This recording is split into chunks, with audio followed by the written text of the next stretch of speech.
श्रावणी सोमवार उपवास कसा सोडावा? उपवास या 3 भाज्या खाऊनच सोडा, त्याशिवाय उपवासाचे फळ मिळणार नाही. सर्वात महत्त्वाचं म्हणजे उपवास सोडताना या 2 भाज्या चुकूनही खाऊ नका. नमस्कार. उपवास केला असेल तर उपवासाच्या दिवशी काय काय खावे? या श्रावणी सोमवारला भगर चालते का? उपवास कोणता पदार्थ खाऊन सोडावा जेणेकरून तुम्हाला या व्रताचं संपूर्ण फळ मिळेल? आणि हा उपवास कधी सोडावा? संध्याकाळी की दुसऱ्या दिवशी? या दिवशी कोणत्या गोष्टी चुकूनही करू नयेत? कोणत्या नियमांचे पालन करावे जेणेकरून आपले व्रत योग्यरित्या पूर्ण होईल? अशी व्रताबद्दल संपूर्ण माहिती तुम्हाला या व्हिडिओमध्ये मिळेल. त्यासाठी व्हिडिओ शेवटपर्यंत पहा आणि जास्तीत जास्त लोकांना शेअर करा. त्याआधी आपल्या चॅनलला सबस्क्राईब करायला विसरू नका. लगेच व्हिडिओ सुरुवात करूया. तर यावर्षी श्रावणाची सुरुवात शुक्रवार दिनांक 25 जुलै 2025 पासून सुरू होणार आहे आणि 23 ऑगस्ट 2025 रोजी श्रावण अमावस्या असून तेव्हा श्रावण समाप्त होणार आहे. तर या श्रावण महिन्यामध्ये यावर्षी एकूण 4 सोमवार आलेले आहेत. काही वेळेस 5 येतात. यावर्षी 4 आलेले आहेत. त्यामुळे 4ही सोमवारी आपल्याला उपवास करायचा आहे. हे श्रावणी सोमवारचे व्रत श्रावणातील पहिल्या सोमवारपासून सुरू केले जाते आणि श्रावणातल्या शेवटच्या सोमवारपर्यंत ते पाळले जाते. श्रावणातल्या सोमवारी केलेली पूजा व्रत याचे तात्काळ फळ मिळते असे म्हणतात. त्यामुळे ज्यांना शक्य असेल त्यांनी श्रावणी सोमवारचा उपवास जरूर करावा. तसा श्रावण अनेक वेगवेगळ्या प्रकारे पाळला जातो.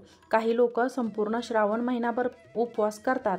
काही जण फक्त श्रावणातले सोमवार करतात किंवा काही जण फक्त एक टाइम जेवण करतात किंवा काही जण जेवायला मौन पाळतात, जेवताना मौन पाळतात. पण अशा वेगवेगळ्या प्रकारे श्रावण पाळला जातो. श्रावण महिन्याला शंकराचा उपवास येण्याचा महिना मानला जातो. हा काळ भगवान शंकराला समर्पित असून तो अत्यंत भक्ती आणि श्रद्धेने पाळला जातो आणि सोमवार हा शंकराचा आवडता वार आहे. म्हणूनच शंकराला प्रसन्न करण्यासाठी सोमवारच्या दिवशी अनेक महिला, विवाहित अविवाहित मुली सुद्धा उपवास करतात. महिला सुखी वैवाहिक जीवनासाठी श्रावणी सोमवारचे व्रत करतात, तर मुली योग्य जोडीदार मिळावा यासाठी व्रत करतात. तसेच जे लोक श्रावणी सोमवारी भगवान शंकराची धार्मिक पूजा व्रत करतात त्यांना सर्व सुख आणि समृद्ध जीवन प्राप्त होते. कारण या काळात देवी पार्वतीने भगवान शिवशंकर यांच्याशी लग्न करण्याच्या हेतूने त्यांचा विश्वास संपादन करण्यासाठी उपवास ठेवला होता. असा विश्वास आहे की जर अविवाहित मुलींनी श्रावणी सोमवारी उपवास केला तर त्यांना त्यांच्या अपेक्षेनुसार वर मिळतो. म्हणूनच विवाहित महिलांबरोबरच अविवाहित मुलीसुद्धा हे व्रत करू शकतात. तर या दिवशी व्रताची सुरुवात आपल्या शुद्धीकरणाने करायची आहे. शरीर शुद्धीसाठी आपण स्वच्छ स्नान तर करायचेच आहे, पण त्यासोबत मन आणि आत्मा यांची सुद्धा शुद्धता असणं आवश्यक आहे. म्हणजे ज्या दिवशी आपण कोणतेही व्रत करत असतो त्या दिवशी आपण आपल्या मनाचं सुद्धा व्रत केलं पाहिजे. म्हणजेच काय तर सगळ्यात आधी आपल्या मनावर आपण संयम ठेवला पाहिजे. मग तो खाण्यापिण्याच्या गोष्टींवर असेल, मनावर असेल किंवा शरीरावर असेल. एक दिवस का होईना संयम ठेवला पाहिजे. मनावर संयम ठेवायचा म्हणजे कोणाबद्दलही वाईटही बोलू नये. कोणाबद्दलही आपल्या मनात या दिवशी वाईट विचार येऊ देऊ नयेत. कोणाचीही निंदा करू नये. घरामध्ये बाहेर भांडणे वादविवाद करू नयेत. थोडक्यात काय, उपवास करत असताना शक्य होईल तेवढे आपले चित्त शांत ठेवावे.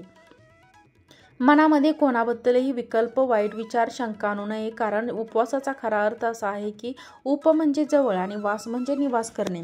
परमेश्वराच्या जवळ आपण जेवढी निवास करतो, मंत्राचा जागर, त्याग करतो, त्या देवाचे नामस्मरण, कीर्तन, जप हे सर्व करणे यालाच उपवास म्हणतात. शारीरिक उपवासाबरोबरच उपासनेलाही तेवढेच महत्त्व आहे. त्यामुळे या दिवशी आपल्याला जमेल तेवढी शिवशंकराची उपासना करायची आहे. ओम नमः शिवाय या मंत्राचा जप असेल किंवा महामृत्युंजय मंत्राचा जप असेल किंवा तुम्ही ऐकू पण शकता, त्यासोबत शिवलीलामृतचा अध्याय वाचायचा असेल, अशी कोणतीही तुम्ही महादेवाची सेवा करू शकता. आपल्याला उपासासोबतच आध्यात्मिक चिंतन आणि ध्यान करायचे आहे. संपूर्ण दिवसभर दैवी शक्तीवर लक्ष केंद्रित करून सकारात्मक दृष्टिकोन ठेवायचा आहे. नकारात्मक विचार आणि वादविवादांपासून दूर राहायचे आहे. उपासाचा उद्देश मन आणि आत्म्याला शुद्ध करणे आहे. त्यामुळे शांतता राखणं अतिशय महत्त्वाचं आहे. त्यासोबतच या दिवशी आपल्याला ब्रह्मचर्याचे देखील पालन करायचं आहे. तर शक्य असेल तर या गोष्टी नक्की पाळण्याचा प्रयत्न करा आणि त्या दिवशी सकाळी लवकर उठून स्वच्छ स्नान करून शक्य असेल तर पांढरी शुभ्र कपडे परिधान करावे. महादेवांना पांढरा रंग अतिशय प्रिय आहे. त्यानंतर शक्य असेल तर महादेवाच्या मंदिरामध्ये जाऊन तुम्ही शंकराची अगदी मनोभावे पूजा करू शकता. शिवपिंडीवरती बेल अर्पण करा. मंदिरामध्ये जाणं शक्य नसेल तर तुम्ही घरी शिवलिंगाची पण विधिवत पूजा करू शकता.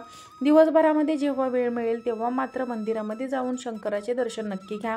महादेवाला खूप काही करावे लागत नाही, पण फक्त 1 तांब्या पाणी जरी शिवायाला अर्पण केले तरी ते खूप आहे. तर श्रावणी सोमवारी आपल्याला दिवसभर उपवास करायचा असतो आणि संध्याकाळी सोमवार सोडायचा असतो. दिवसभरामध्ये तुम्ही दूध, फळे घेऊ शकता. जी फळे उपवासाला चालतात ती ताजी फळे आणि दुधाचा समावेश आपण आहारामध्ये करू शकता. तुम्हाला फराळ करायचा असेल तर तुम्ही साबुदाण्याची खिचडी पण खाऊ शकता किंवा साबुदाण्यापासून बनवलेले कोणतेही पदार्थ खाऊ शकता. पण बऱ्याच भागांमध्ये श्रावणी सोमवारी वरी म्हणजेच भगर खाल्ली जात नाही. म्हणजे महादेवाचा जो उपवास असतो, श्रावणी सोमवार असेल, महाशिवरात्री असेल, हरितालिका असेल, या महादेवाच्या कोणत्याच उपवासाला अनेक भागांमध्ये भगर खाल्ली जात नाही. असे म्हणतात की महादेवाच्या उपवासाला भगर चालत नाही, त्यामुळे आम्ही सुद्धा आमच्या भागांमध्ये महादेवाच्या उपवासाला भगर खात नाही. बऱ्याच ठिकाणी ही पद्धत आहे. तुमच्या भागांमध्ये काही वेगळी पद्धत असेल तर तुम्ही त्यानुसार करू शकता.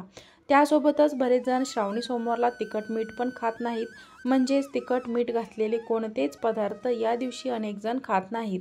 दूध, केळी किंवा भुईमुगाच्या शेंगा, इतर पदार्थ असे पदार्थ खाऊन पण उपवास करतात. बरेच जण उपवासाला तळलेले पदार्थ खातात, पण त्याऐवजी आपल्या चांगल्या आरोग्यासाठी तुम्ही उकडलेले पदार्थ पण खाऊ शकता. जसे की रताळे, बटाटा, शेंगदाणे, उकडलेल्या भुईमुगाच्या शेंगा असे उकडीचे पदार्थ पण आपण खाऊ शकतो. पण वरीचे तांदूळ म्हणजे भगर या उपवासाला चालत नाही. म्हणतात भगर ही साबुदाण्यापेक्षा पचायला हलकी असते, त्यामुळे आपण अनेक उपवासाला खात असतो, पण या उपवासाला चालत नाही. त्यामुळे तुम्ही राजगिरा पीठ, साबुदाणा पीठ, शिंगाड्याचे पीठ अशा पिठांपासून अनेक प्रकारचे वेगवेगळे थालीपीठ करू शकता, वडे करू शकता. काही ठिकाणी भगर बनवताना पण ती तिखट न बनवता त्याचा गोड भात बनवतात. अशी गोड भगर पण बऱ्याच ठिकाणी करतात, कारण अनेक जण श्रावणी सोमवारला तिखट मीठ खातच नाहीत, त्यामुळे गोडाचा पदार्थ किंवा दूध, फळे असे खातात. मग ज्यांना काही फराळाचे पदार्थ किंवा पोटभरीचे खायचं नसेल त्यांनी राजगिरा लाडू, शेंगदाणा लाडू, खजूर, सुकामेवा, फळे असे पदार्थ खाल्ले तरी चालतील. तर अशा प्रकारे तुम्हाला जमेल ते पदार्थ खाऊन तुम्ही श्रावणी सोमवार करू शकता. ज्या लोकांनी श्रावणी सोमवार व्रत केलेलं असेल त्यांनी प्रदोषकाळी म्हणजे सायंकाळी उपवास सोडला तरीही चालतो. आपण संध्याकाळी सोमवार सोडतो, पण ज्यांना सहन होत नसेल त्यांनी सायंकाळी प्रदोषकाळी सोडला तरी चालतो. हलका आहार आपल्याला घेऊन उपवास सोडायचा आहे. उपवास सोडण्यासाठी तुम्ही रात्री पूर्ण जेवण घेऊ नका, पण या उपवासामध्ये एकदाच जेवण करण्याची पद्धत आहे. मग काही जण काय करतात, सोमवार दुपारी सोडतात, म्हणजे दुपारी अन्नग्रहण करतात आणि संध्याकाळी फराळ करतात. तसं केलं तरीही चालू शकतं, किंवा नेहमीप्रमाणे दिवसभर उपवास करायचा आणि मग संध्याकाळी जेवण करूनच तो सोडायचा. प्रदोषकाळी म्हणजे सूर्य मावळल्यानंतर जी सायंकाळ होते, जेव्हा आपण देवाजवळ दिवा लावतो, त्यानंतर तुम्ही नैवेद्य दाखवून मग उपवास सोडू शकता. हे सोमवारचं व्रत करत असतात. अनेक भागांमध्ये कांदा लसूणही खाल्ला जात नाही. कांदा लसूण आले हा तामसिक गोष्टी आहेत, त्यामुळे काहीजण संपूर्ण श्रावण महिनाभर वर्ज्य करतात, किंवा काहीजण फक्त ज्या दिवशी आपला उपवास आहे श्रावणी सोमवारी वर्ज्य करतात. त्यामुळे सोमवार सोडताना तुम्ही शक्यतो कांदा लसूण विरहित जेवण बनवून त्याचा नैवेद्य देवाला दाखवा आणि तेच अन्नग्रहण करून मग उपवास सोडू शकता. मात्र मांसाहार आपल्याला संपूर्ण महिनाभर पूर्णपणे टाळायचा आहे. संपूर्ण महिन्यामध्ये आपल्याला घरामध्ये सुद्धा किंवा बाहेर सुद्धा मांसाहार करायचा नाही. संपूर्ण श्रावण महिनाभर कोणाचा उपवास असेल किंवा नसेल त्यांनी सुद्धा मांसाहार शक्यतो पूर्णपणे वर्ज्य करावा. अंडी, मांस, मटण असे कोणतेही तामसिक पदार्थ आपल्याला या महिन्यामध्ये चुकूनही खायचे नाहीत. आणि सोमवार सोडताना सुद्धा तुमच्या जेवणामध्ये सात्विक अन्नाचाच समावेश असला पाहिजे. त्यामध्ये सोमवार सोडताना सर्वात महत्त्वाचा पदार्थ खाल्ला जातो तो म्हणजे मुळा, कारण मुळा खाल्ल्याशिवाय सोमवार रुजू होत नाही असे म्हणतात. त्यामुळे बऱ्याच भागांमध्ये सोमवार सोडताना त्यांच्या ताटामध्ये मुळा हा असतोच. मग तो तुम्ही जेवताना तोंडी लावू शकता, किंवा तुम्हाला असा खाऊ वाटत नसेल तर तुम्ही मुळ्याची भाजीसुद्धा तुम्ही बनवून खाऊ शकता. जेवणामध्ये अतिशय छान लागते, ती सुद्धा अगदी थोडा का होईना, पण श्रावणी सोमवार सोडताना तुम्हाला मुळा खायचा आहे, जेणेकरून तुम्हाला केलेल्या सोमवारच्या व्रताचं पूर्ण फळ मिळेल. त्याचबरोबर या दिवशी रात्रीच्या जेवणामध्ये वरण भात, मुळा, शेपूची भाजी, चपाती असे पदार्थ साधारण आपल्याला करायचे आहेत. असे सर्व सात्विक पदार्थ बनवायचं, नैवेद्य आपल्याला सर्व देवांना दाखवायचा आहे आणि मग संध्याकाळी आपण उपवास सोडायचा आहे किंवा या पदार्थ व्यतिरिक्त एखादी तिखट भाजी पण तुम्ही बनवू शकता. पण तसेच एक पालेभाजी पण आपल्याला बनवायची आहे, कारण श्रावणात भरपूर पालेभाजी येतात, त्यामुळे बाजारामध्ये सहज मिळतात. त्यामुळे एखादी पालेभाजी आपण नक्की बनवावी. आमच्याकडे शेपूची भाजी आवर्जून बनवली जाते सोमवारला. मग तुम्ही ती बिना कांदा लसूणची पण बनवू शकता, डाळ मिरची वगैरे घालून. आणि आपल्या रोजच्या जेवणात काकडी तर असतेच, पण या दिवशी आवर्जून खावावा तो म्हणजे मुळा. किंवा काही जण वरण भात, अळूवडी, कारले, मेथीची भाजी, शेपूची भाजी असे अनेक पदार्थ बनवतात. तर असा आपल्याला सात्विकच आहार या दिवशी घ्यायचा आहे. कडधान्य जरी खायचं म्हटलं तरी रात्री कडधान्य खाल्ली तर ती पचायला जड असतात. त्यामुळे शक्यतो रात्रीच्या वेळी कडधान्य खाणं टाळावे. आणि सोमवारी तर आपण दिवसभर उपवास करत असतो आणि रिकाम्या पोटी असे जड पदार्थ खाल्ले तर ते आपल्या पोटासाठी पचायला जड असतात. म्हणूनच तुम्ही असे साधे सात्विक पदार्थ बनवा, जेणेकरून पचायला हलके जातील. आणि त्यासोबतच तुम्ही पापड, लोणचं, एखादी वडी किंवा एखादा गोडाचा पदार्थ असे पण पदार्थ बनवू शकता. हिरवे वगैरे असे आपण सात्विक पदार्थ बनवून उपवास सोडायचा आहे. उपवास सोडताना एका जागी बसून शांतपणे सात्विक भोजन करावे. भोजन करतानाही कोणाशी वादविवाद करू नये. भोजन झाल्याशिवाय जागेवरून मध्येच उठू नये. जेवण करताना अन्नाचा अनादर कधीही करू नये. अन्न हे पूर्ण ब्रह्म आहे, त्यामुळे जेवण झाल्यानंतर आपल्याला ताटाला नमस्कार करून अन्नाचा आदर करावा आणि मग आपला उपवास हा सोडला जातो. फक्त उपवास हा वेळेआधी सोडू नका. उपवास निर्धारित वेळेपर्यंत साधारणतः सूर्यास्तापर्यंत पूर्ण करा. आणि या दिवशी आपल्याला जास्तीत जास्त वेळ प्रार्थना आणि ध्यान घालवा. आणि सांगितल्याप्रमाणे योग्य आहार घेऊन आपला उपवास योग्य पद्धतीने सोडा, तर तुम्हाला केलेल्या व्रताचे पूर्ण आणि नक्कीच फळ मिळेल.